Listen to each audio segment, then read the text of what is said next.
Welcome to another edition of Saucy Seconds, where today we're taking leftover mac and cheese and kicking it up a notch and making mac and cheese bombs. Absolutely delicious. All right, let's get started here on these mac and cheese bombs here.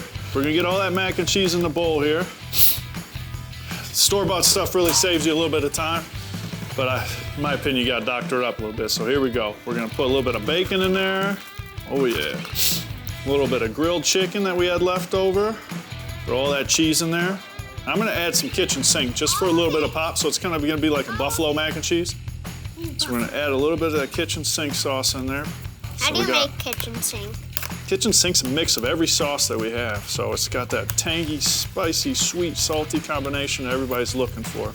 Take these crescents out here. So we're gonna cut it 4 ways there. That way. Same thing on the top here. So now we got eight crescent sheets. And what we're gonna do is we're gonna push them down into this. Yeah.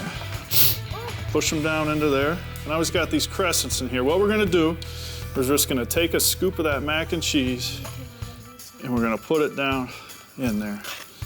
All right. Yep, just a little bit more in that one. Perfect. And then this one? Yep. This one. Take a little more dry rub, sprinkle that right on top. So these are gonna pop into the oven as well, 375 for about 12 minutes. All right, after these mac and cheese bombs come out and cool off just a little bit and you get them out of the pan, then you just open them up. You got that ooey gooey goodness all inside, still steaming hot. Absolutely dynamite.